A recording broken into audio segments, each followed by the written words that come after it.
Hello and welcome back to the Reapers. So we've got a big guide vid today. It is navigation and waypoints in the Hornet. So let me quickly explain what we're going to be doing and what we're not going to be doing. So we are going to be looking at the AMPCD, which is this screen down here, which does the navigation essentially. In conjunction with its HSI function. We are going to be also looking at waypoints that have been pre-added in, also editing waypoints and adding new waypoints and deleting old waypoints. So we'll have a series of waypoints that we can't see on this screen that will guide us around here. We're going to add a new waypoint which will direct us to this target here. We will then go and bomb on that extra waypoint which we add in, which will be on this target. The bombing side I'll put as a different video, otherwise this will be a super long video again, trying to cut them shorter nowadays due to what the viewers want. Another thing to say, we're not going to be dealing with TACAN, we're not going to be dealing with ADC, it's purely going to be waypoints and INS. So first let's have a look at the AMPCD, stand by. Right, so we zoom here, it's this multicolored display down the bottom here. Now what it shows on this screen is something we can also get up on one of our DDIs. So let's go back to main menu 2 on this DDI. Let's press HSI and you'll see it's exactly the same as far as I'm aware as this HSI screen. And hence we can essentially multitask here. So whatever we change on this screen here will also change on this screen here, because this HSI is exactly what's being displayed here. The only difference, as far as I'm aware, is that this screen here, the AMPCD, also shows a moving map in the background, where this one here is just monocolor and doesn't have a map in the background. Otherwise they should be exactly the same. So we'll be bouncing between this screen and that screen just to show throughout the tutorial, just to show that you can have them up at the same time. Right, so first of all I figure we'll just go through the menus or the options around the side here. We'll start on the coloured screen. Hopefully you should be able to read it okay. I find it quite hard to read with the whitish background, but let's see. Right, starting at the top left we have position INS, so let's go in there. So it gives us a choice of INS, TACAN or ADC. So these are three different types of navigation that we can use to navigate our aircraft. INS is what I call the basic standard one, inertial navigation system, and that is what it's going to use for its waypoints. And today is mainly about waypoint navigation, and so that is what we're going to be using. I believe it will be INS as default, but there's no harm in selecting INS again. If we want to change to TACAN, then we can change it here. So we're choosing here what type of navigation it's going to be using. And ADC, that's the beacon direction finding, I believe, we can choose if we want. So we'll carry ADC and TACAN on a different day, or back to main menu is HSI there. Next is update function here. As far as I'm aware, it doesn't do anything yet. If I press anything, it gives us extra functions, but I don't believe that they're working at the moment. Next, scale, my favourite. So scale button, very simple. You just press it and you can scale the map in and out. So it just scales linearly. So 10, 5 miles, 160 miles, 80 miles, 40 miles, and so on. So we'll just keep it at 40. It should be able to show our rough area. That's that island that we were looking at here. So we've got mark here. So this is a mark point. I believe it's similar to the FA-18C in that you can place mark points about the map. So if I were to click on mark point there, I believe it will create a new mark point exactly where my aeroplane is. And I should say I've missed out some of the obvious features here. So this is where my aircraft is. My heading is that icon there. There's my ground speed in knots. There's my true speed in knots. This is like, the compass. So north is there and south is there. So you can see I'm heading east about, well, we'll have a look, 105, something like that. So if I press that, I would create a mark point directly where I am now, and that would leave that mark point in its memory, and then I can move around and create more mark points. With these mark points I can do things with them, like turn them into target points and waypoints, I believe, later. As far as I'm aware, this is not working yet in early access, so I can press that all I like and I won't create any mark points. I believe you can have up 9 mark points active at any one time when they will be implemented. Okay. Right, next is the data, and remember we can still, well, why don't we jump up here for a while. So whatever I do up here should be duplicated down there. Data is the next screen. We go into data, this gives us extra information about our navigation, in particular waypoints, and we're going to be using this a lot more later on, so I'm not going to go through it now, but you can see obvious things. You can see northing, easting coordinates, MGRS, elevation, and our current waypoints that we've got down here, but we will come back to that. So let me punch back. If you ever want to get back to the main screen, HSI takes you back. Okay, what we got next? Our waypoint button. So waypoints, I have already been given a load of waypoints, so I've given myself 6 waypoints already. You can do this either from the plane itself or in the mission editor. I did it in the mission editor because it's 10 times easier. Now, if we want to essentially transmit this waypoint information from our HSI up to our HUD, we can do that, so we can follow them visually on the HUD. So stand by. I'm going to click waypoint here, and I'm going to select a waypoint, which is the next function. What we've done is this selects the waypoints here. If you want to move up waypoints there, you want to move down waypoints there. I've gone up 1, so we've now got waypoint 1 selected. Waypoint 0 that it was on, I believe, is not a thing. I don't think that's an actual waypoint. Okay, so it's selected our first waypoint 1, and it's given us some extra information here. It's telling us in here that we are from us, it is bearing or heading 106 degrees. It is 5.5 miles away from us. That there, I think, is the time till the waypoint. So if we carried on at our current speed and heading and whatnot, it would be then 51 seconds. On here, it shows the actual waypoint there as a circle. We'll have to maybe zoom in a bit quickly to show that a little bit better. There you can see that. So we're there, remember, that's our waypoint, we're heading towards it more or less. And this funny diamond type affair, I'm not sure what its actual name is the heading. So this here is, I think, called the compass rose. This what I could just call the compass. And around that compass you get a heading, the heading marker. That is a heading marker for the waypoint. So I want to put my aeroplane towards that heading marker. Now it also transfers this information up onto the HUD. So what have we got here? We've got 5.3 miles to waypoint 1, which is our selected one, and you can see that little I don't know, that cursor there, that line there, that shows where to head to. So if I were to wiggle about, look, you can see, and I can get it right off the screen. Off the screen you go, and get him back on the screen. There he goes, and follow it that way. And so you can follow your waypoints visually like that, or down here on your AMPCD like that, or up here on your HSI. You can follow your waypoints. Okay, and like I said, you can cycle through them. So waypoint 1, we could go to waypoint 2. You can see there's the waypoint, there's the heading. Waypoint 3, can't see the waypoint, it's probably off the screen somewhere, but there's the heading. Waypoint 4, probably the same thing, it's off the screen, but there's the heading. There's the heading, and there's waypoint 5, and so on. Let's go back to waypoint 1. I'm just going to set myself out because I'm a bit all over the place. Next option, we have Waypoint Designate here. Now, so these waypoints we've got are navigation points. We can't do anything with them apart from essentially fly to them, navigate to them. If we wanted to do something like drop some bombs on them, we could convert it into a target point, TGT point. We would have to click on that there to turn a selected waypoint into a target point. We're not going to do that now because we're going to do that later, which will be in another video. We'll just stick to navigation for this video. So next is sequence, my favorite one. So you have, I think, up to 3 sequences, and I don't really know how to describe it, but what I can tell you is that if we press sequence, like I'll show you, sequence 1 there, and it's boxed, then I can zoom out. Give me just a second.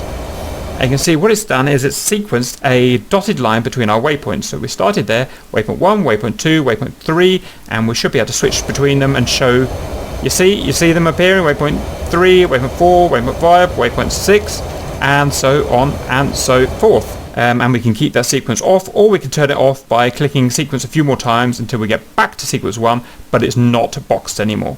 Okay.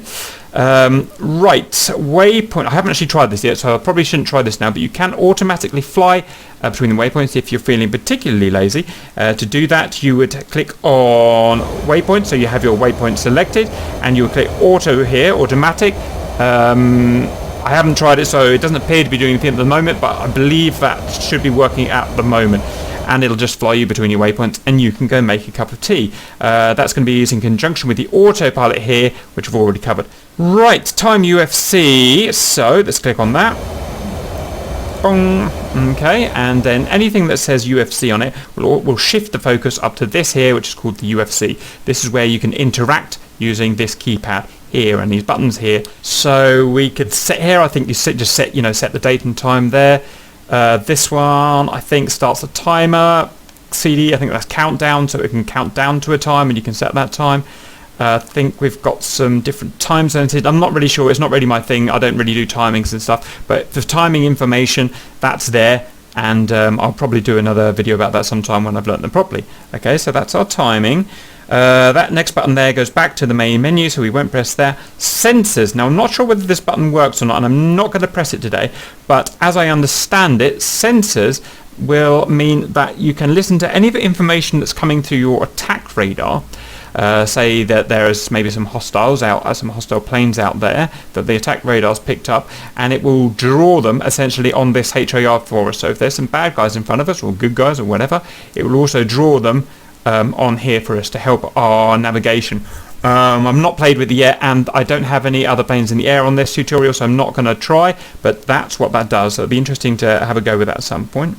Right, next we have our our ACL and our VEC, I'm guessing the VEC is vectors, options now. I don't think these are implemented yet, and I don't know what they mean. If anyone knows, please let me know. I've tried clicking on vector and messing around with that, and I messed my map up completely, so I'm not going to press it. I'm just going to gloss over these until I get more information on them. Next is mode, so let's go and have a play with mode.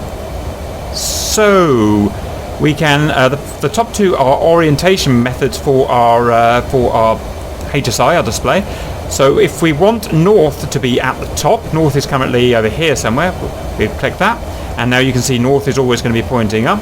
If you want our current true heading to be at the top, we'll click that, and it's not worked. Whoops, I've messed that up, sorry. Mode, true up, so now true is always pointing up. Let me get rid of that, didn't mean to do that. So true is always pointing up. What else have we got in mode? Whoops. We can turn the map on and off, I think. Can we do that? Let's try that. Yep, see, you can turn the map off if you want. Don't know, I guess you could turn it back on. You can declutter. I don't know if I dare press this. Why not? Let's try it, hey. Whoa, so that's literally decluttered everything. I hope I haven't wrecked that. That's the first time I've tried that. Right, by pressing the declutter, I appear to have slewed the map up somewhat, so that I've now disappearing off the top of the map. I don't know if there's a bug or not.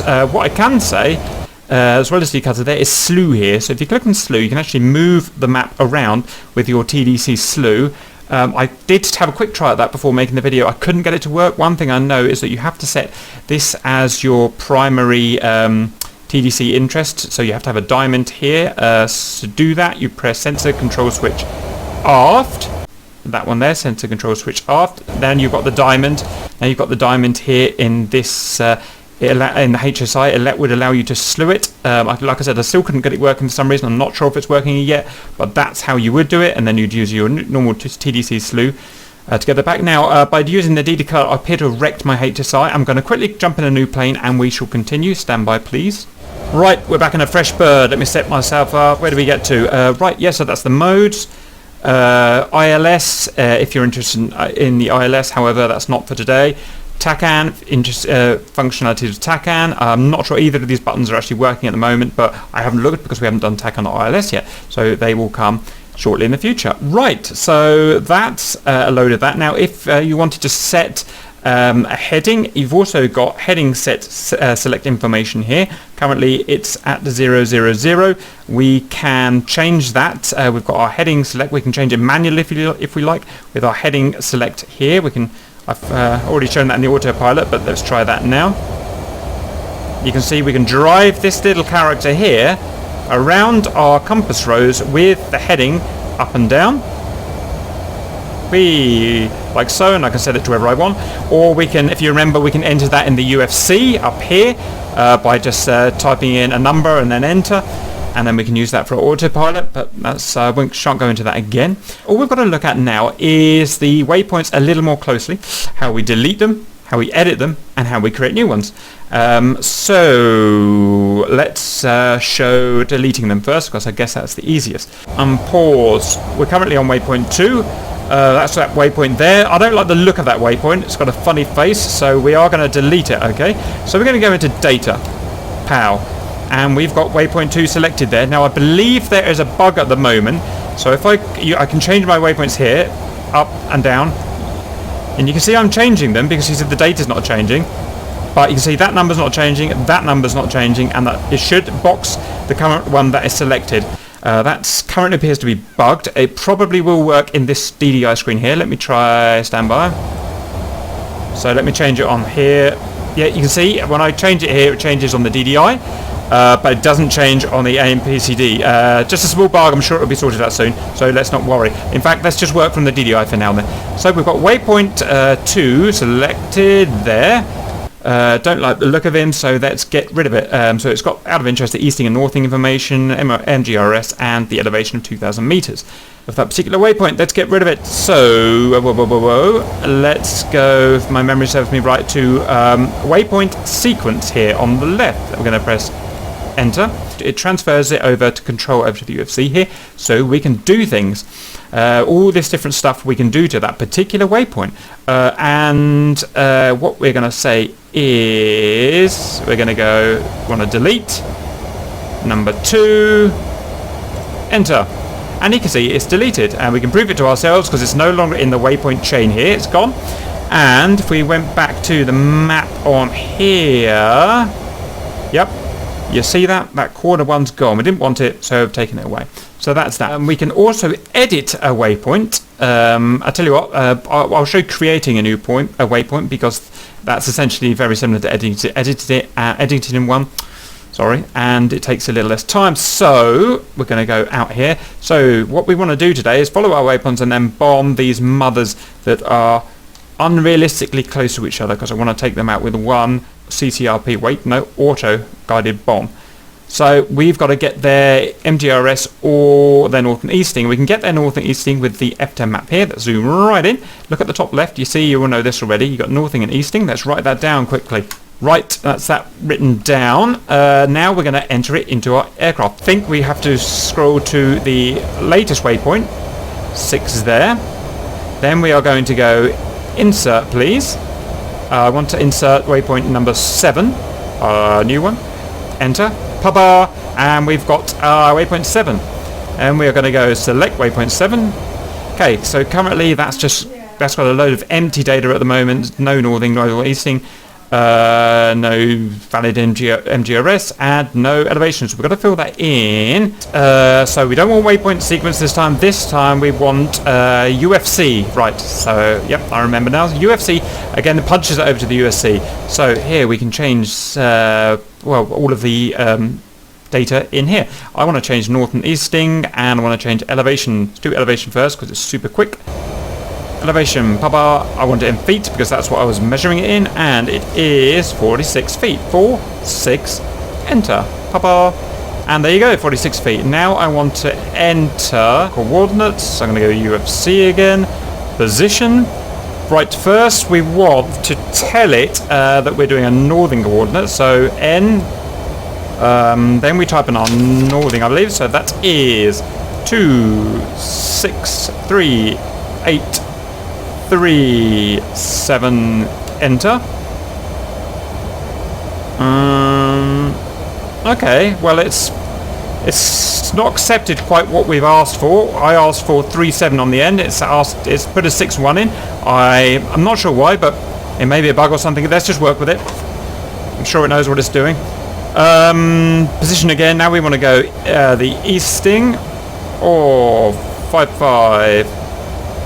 2.5, 3, 8, enter. So 5.5, 2.5, 6. Let's change the last one again. The last point, the minutes or whatever that is. I don't know why it's done that. Again, let's work with it. Let's hope hope it knows what it's doing. So I'm going too fast. No, I'm okay. So that is that. Now let's just double check that it's accepted that. I'm going to go just back to main menu just because I can. HSI. Let's scroll through the waypoints. That looks pretty good. So waypoint 5, waypoint 6, waypoint 7. We can go back into data. Check waypoint 7. It's 46 feet. It's near enough the coordinates that they asked for. So that's that. So that is editing waypoints, adding new waypoint on, flying between waypoints, and the different functions, at least the functions that are working at the moment, of the HSI and the AMPCD screen. So I hope that's useful to people. What I'm going to go and do now is follow my waypoints, and I'm going to set this waypoint here as a target and go and bomb it, but that'll be in a separate video. Thanks for watching this, and we'll see you later.